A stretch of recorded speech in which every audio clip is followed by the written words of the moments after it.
Okay, I'm going to ask for a show of hands. How many of you have ever been bullied? All right? Ever been bullied in school or elsewhere, workplace? Okay, yeah.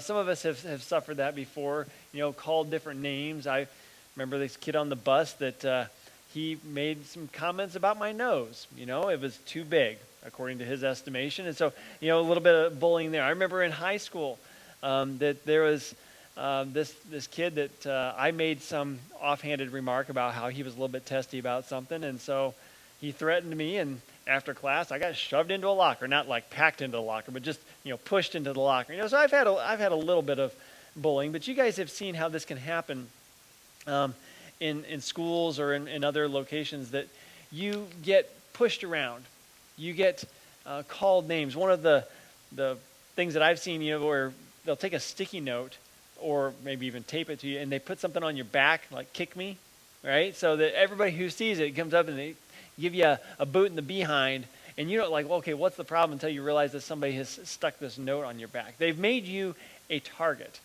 It might be because of your physical appearance, your nose. It could be because you're nerdy, okay? Maybe people just think that you're an easy target to be picked on. Maybe it's because of an accent or a handicap of some kind.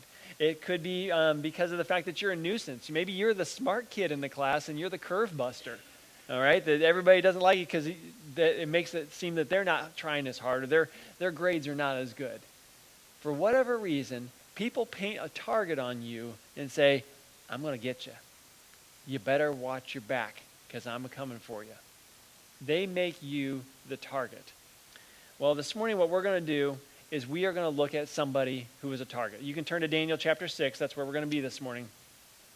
Somebody who was made a target. And one of the things that you've seen with celebrities or with people in politics, anybody who's in the public eye, the more famous they get, the higher on the ladder that they climb, the more that they are a target for others. Well, Daniel, through his time, he has actually climbed up pretty high, or been elevated really by the Lord. Not that he's been trying to do it necessarily, but God has put him into positions of influence. But this makes him a target for other people. Now, excuse me, a little bit of review here. If you recall, in Daniel, the last few weeks we've been walking through the first 5 chapters. Daniel was a young man in Jerusalem, and he and others from the noble and royal class were taken captive when Nebuchadnezzar came in and he conquered Jerusalem. So they were taken away and forced into a re-education program to basically become Babylonian. We're going to give you a new name. We're going to break you down to nothing and build you back up to be like Babylonians, but only so you can serve us. And so he was put into the king's service, he and along with some of his friends. But what we've seen is that God worked through that, and he elevated them to positions of influence within the country, so that they were actually placed into high government positions.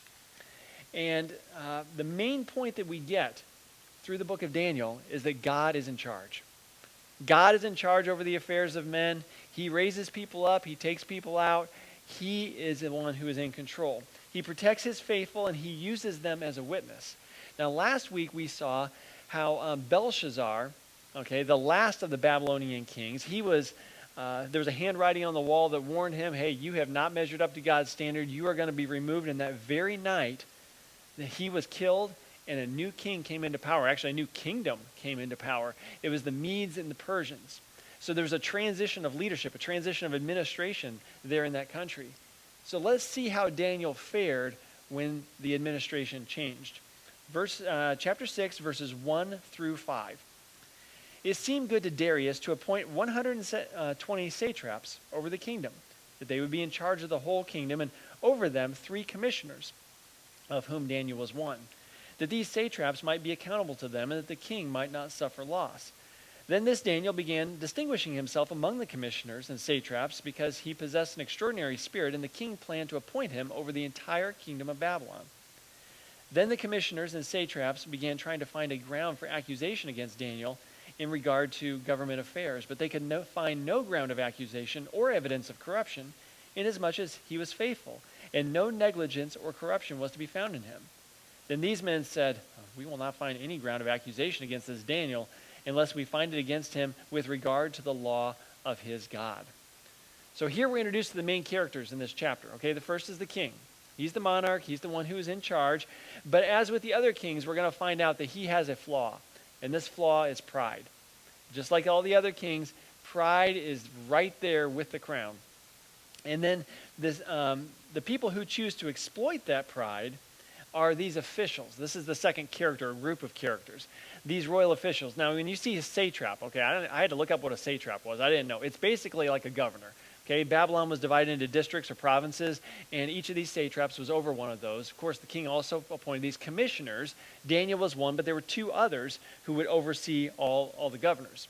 All right, but those officials, they didn't like Daniel so much. And Daniel's our third character. They were out to get him. Now, they said, we're not going to find a problem unless we find it in regard to the law of his God.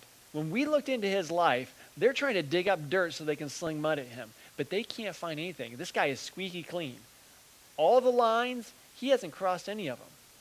So since he isn't crossing the lines, they figure, you know what we got to do? We got to redraw the lines. Let's move the lines so that Daniel will trip up. He will go over them, and they figure the one thing that they're going to be able to get him in, because he's not breaking any Babylonian laws, he's got God's laws. So what we need to do is find out what his God's laws are, and then we need to draw the lines in such a way that he can't follow his God and follow the law at the same time. And then we'll get him. Okay, look at verse 6. Then these commissioners and satraps came by agreement to the king and spoke to him as follows. King Darius, live forever.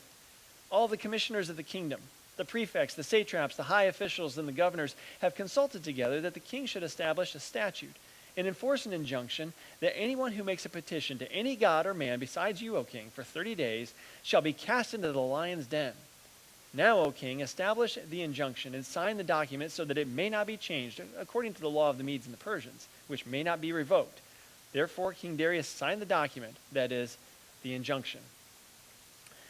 All right, so they come up with this idea. What are we going to do to get Daniel? They're painting a target on his back. They want to kick him out. How are they going to do it? They get the king to sign this law. Now, we know what it is to have special times that are set aside for honoring a person or a thing, right? Okay, we've got Veterans Day, Memorial Day for those who've been in the service. There's Grandparents' Day, Mother's Day, Father's Day. Sometimes there's whole months that are dedicated. There's a Pastor Appreciation Month. There's, Women's History Month and Black History Month. Okay, we're going to set aside a time to honor a particular person or class of people. Well, here they say, we need to have an Honor the King month. King, what do you think of that idea? What's he going to say to that? Of course, yes, honor the king. Not just honor him, but really treat him as a god. We're going to put a temporary injunction in place that says, well, actually, we're not going to. King, you're going to put a temporary injunction in place that say, basically, the temples are closed. You can't pray to anybody else for 30 days, only to the king. Well, the king, they, of course, are appealing to his pride. He signs this. But as with temporary injunctions and other rules that are put in place, sometimes what happens, there are unintended consequences that come with those. Now, you guys have seen unintended consequences right now, okay? Temporary injunctions, we know what this is. Right now, we're in the midst of what? A pandemic, right? And so there's all these rules that are only in place until the virus goes away, supposedly, hopefully, right? And so what are some of these? Well, you can't gather with each other. You have to keep a certain distance from each other. The schools are closed. We have to wear masks. Well, all that was done for a good purpose. We don't want people to get sick and die. But there's been unintended negative consequences that have come as well, right? Okay, there's isolation and suicide rates are up, and people are, especially those who are already somewhat isolated or even more so, people wearing masks is causing dental problems and hygiene issues, and some people break out with rashes around their mouths and stuff because they're having to wear these things. Kids' education have suffered. Their grades have gone down. None of this was the intentional consequence, but it was the unintended consequences that came along with these temporary injunctions. All right? So they state this as a positive to the king, but they don't tell the king that there is a negative side to this. He just sees it as a way of honoring him. They see it as a way of getting rid of Daniel. All right? So let's now look at what Daniel saw in this. Verse 10. Now when Daniel knew that the document was signed, he entered his house. Now in his roof chamber he had windows open toward Jerusalem. And he continued kneeling on his knees 3 times a day, praying and giving thanks before his God, as he had been doing previously. Then these men came by agreement and found Daniel making petition and supplication before his God. Then they approached and spoke before the king about the king's injunction. Did you not sign an injunction that any man who makes a petition to any god or man besides you, O king, for 30 days is to be cast in the lion's den." The king replied, "The statement's true, according to the law of the Medes and the Persians, which may not be revoked." Then they answered and spoke to the king, "Daniel, who is one of the exiles from Judah, pays no attention to you, O king, or to the injunction which you signed, but keeps making his petition 3 times a day." The king suddenly realizes what's happening here. Oh, this is what's up with this. And his best official is he's very distraught because the person he had planned to promote to second in command over the whole kingdom has suddenly been waylaid behind the scenes. He is not happy about this. Look at verse 14.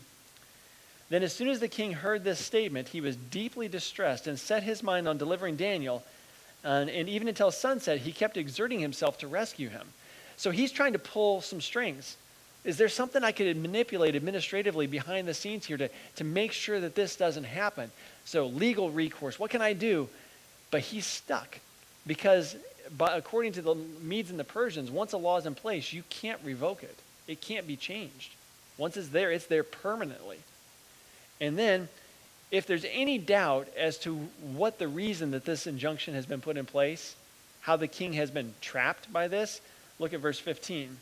"Then these men came by agreement to the king and said to the king, 'Recognize, O king, that it's the law of the Medes and the Persians that no injunction or statute which the king establishes may be changed.'" So the king knows it, they know it, Daniel knows it, but at this point, there's nothing he can do about it. He's stuck. They painted the target, and there's no way that Daniel can get that target off of him. He is stuck. All right? So, the king can't change the law. He can't change its enforcement. Daniel's wearing the target. Now, as you think of this, let me back up and think about the times that we wear targets and the times that Daniel was wearing the target here. Daniel did not choose to put this target on. It was chosen for him. It was put there by dishonest people. He was wearing it because he chose to do what was right. And there's nothing he can do to remove it. This is the case often for people who are going to choose to follow the Lord. You are going to wear that target. And if you're going to follow the Lord, there's nothing you can do to get that target off of you. You guys know about the Masterpiece Cake Shop. You've probably heard about that. The guy who said that he would not make a custom cake for a homosexual wedding, because he doesn't believe that weddings should be between homosexuals. Well, he's brought to court, dragged through court a couple times for this, and he is still getting hammered years later because of the fact that he is taking this stand on this. You know, Hobby Lobby. You guys remember about that, where they were told that they had to have this contraceptive mandate in their health insurance coverage, and they said, well, that's going to cause abortions, and we don't believe that that's okay, and so they took it all the way to the Supreme Court. They had the target painted on them. Individuals who say, I am taking a stand for morality here. I'm going to speak up, stand up, I'm going to do the right thing. And the culture around says, we're painting the target on you. You're going to take that stand, we're coming after you. Any of us, the Bible says in 2 Timothy, anyone or everyone who desires to live a godly life in Christ Jesus will be persecuted. It is not an option. If you are going to stand for Christ, you are going to suffer. Now, in this culture here, a very godless culture, Daniel was going to suffer a little more maybe than what some of us have. As the culture moves farther and farther away from the Lord, as time goes on, we are going to have those targets on us as well. How do you wear the target well? That's what we're looking at this morning. It's not really an option if you're going to wear the target. It's an option if you're going to follow the Lord. The target comes along with it. If you wear the name of Christ, you're wearing a target. Because the world hates him, he's going to hate us as well. Right? Okay? So as he's going through, let's look at this and see what lessons that we can learn from him. Now, we have to reconsider this recurring truth that comes up over and over in the book of Daniel. In one form or another. And it was stated really clearly for us in chapter 4, verse 23, where it says that the Most High is the ruler over mankind. God is in charge. And God being in charge, he let these conspirators do this. He could have put his hand out and stopped them. He let them have their secret meeting. He let them make their plan. He let them convince the king. He let the injunction go in place. He let that target be painted on Daniel. He's the ruler over mankind, and he's even going to use rotten, evil things that other people do to still accomplish his will. God can take something that's bad and can turn it around for good. Now, I told you that Gary and Kelly were both doing okay now after COVID, right? Our missionaries in New York. Well, Gary, he was in the hospital, and he was in the hospital for several days. Now, he was convinced, okay, God's going to restore me, but God didn't do it right away. And he was like, why is this? Why is this? Well, he found out why as he was sitting in his hospital bed, and he had a roommate next to him. And this guy, though a believer, was really struggling in his faith and did not have assurance that when he died, he was going to heaven. So he believed in Jesus, but he hadn't really been discipled into understanding the confidence that that gives us. And so over a period of days, Gary and he were able to talk back and forth. And by the time Gary left the hospital, this guy had total assurance that he is solidly with the Lord. He is solidly held in God's hand. He has assurance of his salvation. Is COVID a good thing? Absolutely not. Is it good to get sick and go to the hospital? No. Was God able to turn it around and bring about something good? Absolutely.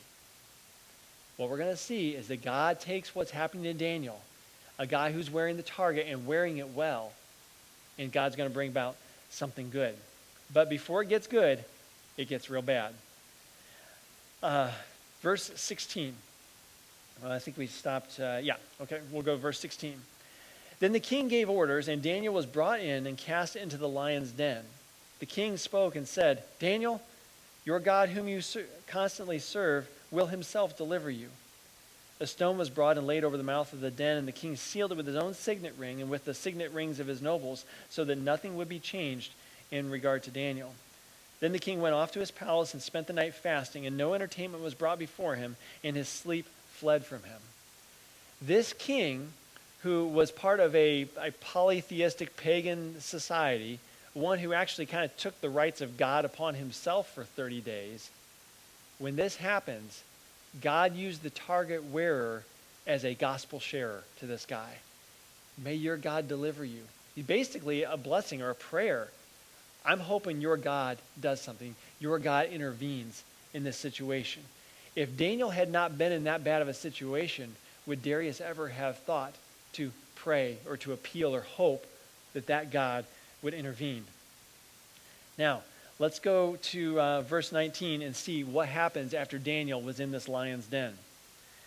Then the king arose at dawn, at the break of day, and went in haste to the lion's den. And when he had come near to the den, to Daniel, he cried out with a troubled voice. The king spoke and said to Daniel, Daniel, servant of the living God, has your God whom you constantly serve been able to deliver you from the lions?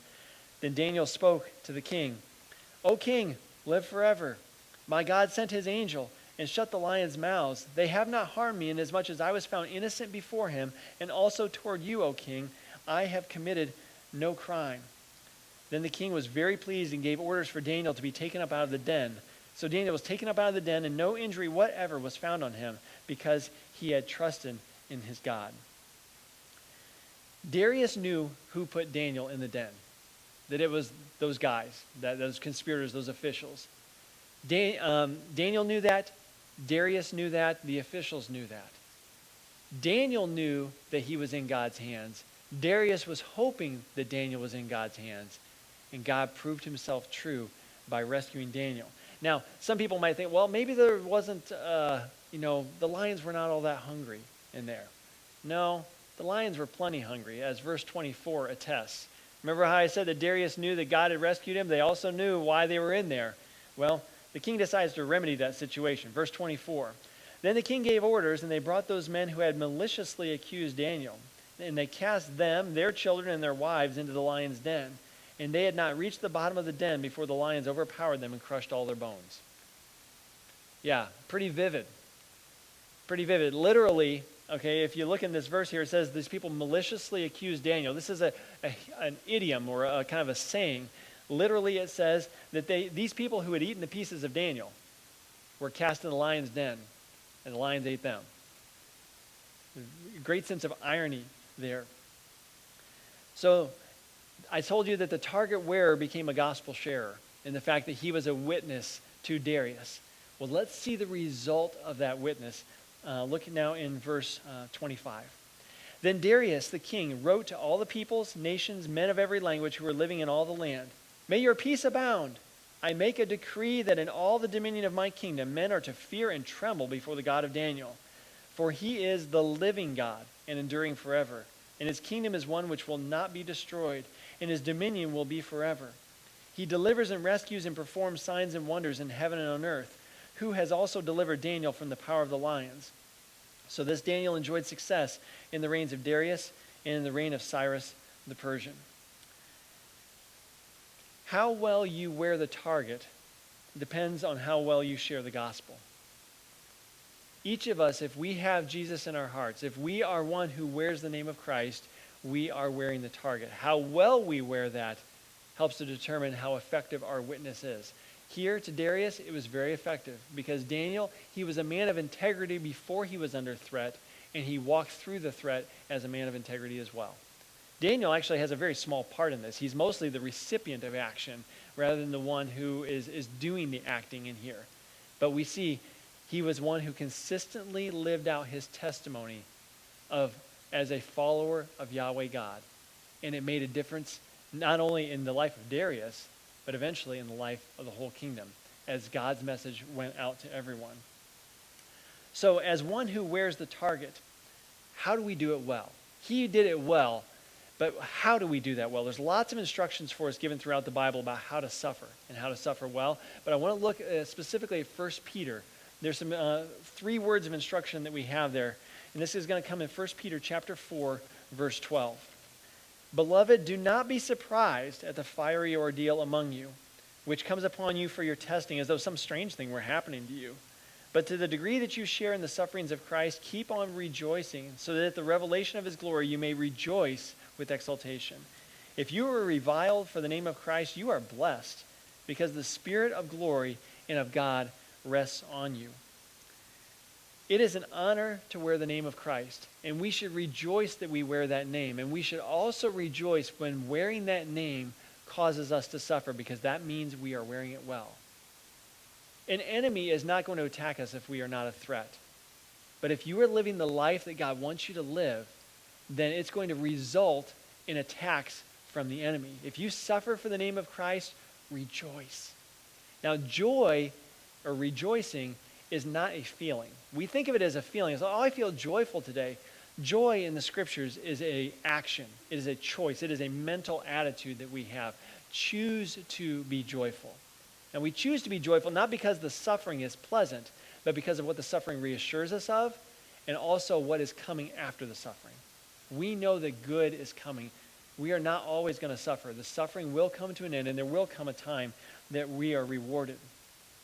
But this is a caution. Just because you are suffering as a Christian doesn't mean you're suffering because you're a Christian. Let me say that again. Just because you're suffering as a Christian doesn't mean you're suffering because you're a Christian. You could be suffering because you're obnoxious. You could be suffering because you're a pain in the behind. You could be suffering because of the fact you're a slacker. Just because you're a Christian and you're suffering doesn't mean that it's not because you don't deserve it. You might have done something to bring on people's frustration with you. I've met some Christians before who, they may claim to be suffering for Christ, but they suffer really because of the fact that they're really irritating. They're just abrasive people, not very nice to be around. I can say probably in the past, I'm sure if you were to talk to some of my school classmates from when I was younger, they might say, you know what, Adam was obnoxious. We didn't necessarily treat him poorly because he was a Christian. We treated him poorly because he was some know-it-all, obnoxious, self-righteous, pain in the behind. Just because you're suffering doesn't mean it's for the right reasons. And Peter cautions us about that in verses 15 and 16. "Make sure that none of you suffers as a murderer or a thief or an evildoer or a troublesome meddler. But if anyone suffers as a Christian, he is not to be ashamed, but is to glorify God in this name." Anytime we suffer, it's time to say, okay, I got to pull out the mirror and look, is there anything about me that needs fixing? Lord, is this suffering coming on me because of my sin? Are people responding because of my sinful behavior, or are you allowing this suffering because of the fact that I've been walking in disobedience to you and you're trying to get my attention? Anytime we suffer, it is a time to look in the mirror and say, God, is there anything in me that needs changing? So examine ourselves. Take it as a time to examine. So rejoice, examine yourself, but also trust. Jump down to verse 19. Therefore, those who suffer according to the will of God shall entrust their souls to a faithful Creator in doing what is right. Our certainty about the future allows us to suffer in the present. I can endure the suffering now because I know what's coming on the other side of it. Good is coming. My body might be in pain now. I might be suffering deprivation. It might be, a great deal of emotional turmoil. But what does heaven describe for us as? A place where there's no suffering, mourning, death, crying, pain, for the old order of things has passed away and everything has been made new. That's what we look forward to. So we can endure it now because we know any suffering is just temporary, and we will get through it. Now, Daniel and his friends were delivered, and they were actually mentioned, not by name, but they were mentioned in the hall of faith, Hebrews chapter 11. Okay, Hebrews chapter 11 walks through all these people in the scriptures who were people of faith and how they were a good example to us. And so we're going to close with Hebrews chapter 11, and I want to get to the end of it after it's done naming all the people in Hebrews. It goes through and names a lot of people by name, but at the end, it's like the author goes through and says, okay, well, here's some bullet points, just reminders to kind of allude to others. Some of them by name, some of them not. So I'm going to start in Hebrews 11 and verse 32. What more shall I say? For time will fail me if I tell of Gideon, Barak, Samson, Jephthah, David, and Samuel, and the prophets, who by faith conquered kingdoms, performed acts of righteousness, obtained promises, shut the mouths of lions, quenched the power of fire, escaped the edge of the sword, from weakness were made strong, became mighty in war, put foreign armies to flight, women received back their dead by resurrection. Miracle after miracle, deliverance after deliverance, strength, might, power. God came through for all these people and delivered them out of these terrible situations. And their faith was something we can look at and say, I want to be like them. But the list goes on with people that got a very different result from their faith. Look at the second half of verse 35. Others were tortured, not accepting their release so that they might obtain a better resurrection. Others experienced mockings and scourgings, yes, also chains and imprisonment. They were stoned. They were sawed in two. They were tempted. They were put to death with the sword. They went about in sheepskins and goatskins, being destitute, afflicted, ill-treated, men of whom the world was not worthy, wandering in deserts and mountains and caves and holes in the ground. That first group we read about, they were delivered and protected. They were protected from death. And here we see people who were delivered through suffering, delivered through death. They suffered all the way until the point of death, and then God took them home. And their faith was just as powerful and should be just as much an example to us. Just because you wear the target doesn't mean God's just going to draw attention to you and then you can take the target off. Sometimes that target is going to have bullet holes through it. It's going to have arrows shot at it. Sometimes wearing the target means that you die with the target on your chest. Now look at the last two verses of this chapter. And these, having gained approval through their faith, did not receive what was promised, because God had provided something better for us, so that apart from us, they would not be made perfect. Now that word perfect kind of throws you for a loop, because you think, made perfect? What do you mean? Well, that word perfect has a range of translations. Now, it can mean perfect as in moral perfection, sinless perfection. But it can also mean perfect as in reaching its intended results, growth, maturity. When does the apple tree become perfect? Well, once it starts producing apples, right? It's not the absolute perfect specimen. It has been perfected or matured. Apart from us, their faith is not made complete. But their faith and their example shows their example of faith causes us to live a life of faithfulness. And so we bring to completion God's intent through them. He didn't just intend for them to suffer. and be delivered. He didn't just intend for them to suffer and die. He intended their life to be an example that would cause us to live well with the target painted on our chest, so that we finish faithfully. So their story is made complete in us. And sometimes you walking with the target on your chest and wearing it well and walking faithfully to the end, that is going to be what helps someone else live out their story faithfully as well. I'll invite our worship team to come and prepare to lead us in our closing song. We made this point earlier, but I want to reiterate it. We will suffer. You are wearing a target. If you are a follower of Jesus Christ, that means that you've got the target there, and the world is going to come after you. And we're going to see it more and more in the days to come. It is going to get worse and worse. And we see the signs around us. The things that are happening, politically, culturally around us. It shows it more and more. It was something that was true anyways, but we are just seeing it happen more and more. Are you going to wear it well? Rejoice when the suffering comes, because it's confirming the fact that you are a child of God and you're doing something right if you're living a life that is going to draw the enemy's attention. Rejoice in that. Fix your hope firmly on Jesus. Follow him through faithfully to the end, and entrust your soul to the Creator, knowing that he is going to rescue you.